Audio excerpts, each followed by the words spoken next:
Hey everybody, and welcome into Clearing the Benches. This is our 9th and final installment in our series where we're telling you the top 10 NHL players from every decade beginning in the 1940s all the way through current time. So go ahead and hit your subscribe button, make sure you didn't miss any of the videos, and let's get started. Well, we are in the 2020s right now, and let me tell you, we are seeing some record-breaking performances. Wayne Gretzky had the most points in any decade with 1,842 during the 1980s. He played in 768 games to get there. Right now, Connor McDavid has 513 points in just 294 games. That's about 1.74 points a game. And if you multiplied that times the 768 games that Wayne Gretzky played during the 80s, Connor McDavid is on pace to have 1,305 points during the 2020s, and that would put him number 2 all time as far as any decade goes. Phil Esposito in the 1970s had 1,087 points, but McDavid is on pace to shatter that record. So again, we're seeing some record-breaking stuff, and it's not just out of McDavid. Leon Draisaitl's number 2 on our list.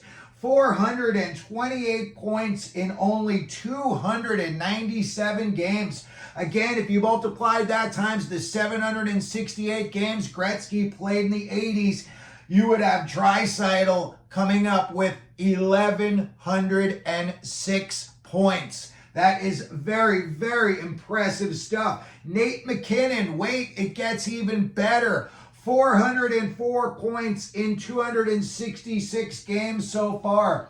If you would multiply his average times the 768 games Gretzky played, Nate Mackinnon is on pace for a whopping 1,166 points during the 2020s. When you look at Mackinnon, he also won a cup in 2022, as did the next guy on our list, Mikko Rantanen, who so far in the 2020s has 367 points in only 289 games. So you can see, scoring in the NHL for a few decades was starting to come back, but now it looks like it's starting to skyrocket once again. Artemi Panarin is number 5 on our list, and he's got 366 points in just 281 games. Austin Matthews putting up huge numbers. 264 points in 280 games, and so far in the 2020s, he is a plus 103. Connor McDavid is a plus 106 so far in the 2020s, plus minus. Next guy up on our list, coming in at number 7, David Pastrnak, Boston Bruins, 348 points in 284 games. And just like Matthews and McDavid, he's taking care of business at both ends. He is a plus 78 so far. Mitch Marner comes in at number 8, 348 points in 276 games. And again, he's taking care of business in his own end, plus 83. These are all very, very impressive numbers for guys that are scoring so many points, that they're doing so well defensively as well. Number 9 just won the Stanley Cup, drags everybody to the fight, and that is Matthew Tkachuk. 344 points in 297 games. So again, you see scoring is definitely on the rise. And number 10 on our list, and he's one of a very few guys to be on the list of 2 separate decades, and that is Sidney Crosby.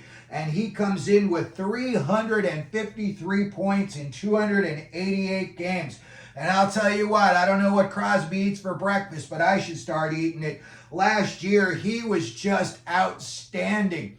every game he kept the Penguins in it, and it was almost, a solo job every time. It seemed like at times he was out there by himself. So I could see this number growing significantly in the next few years. And it'll also be a very interesting story to keep an eye on to see if Sidney Crosby sticks around in Pittsburgh. We've seen a lot of guys moving on. Steven Stamkos just moved on.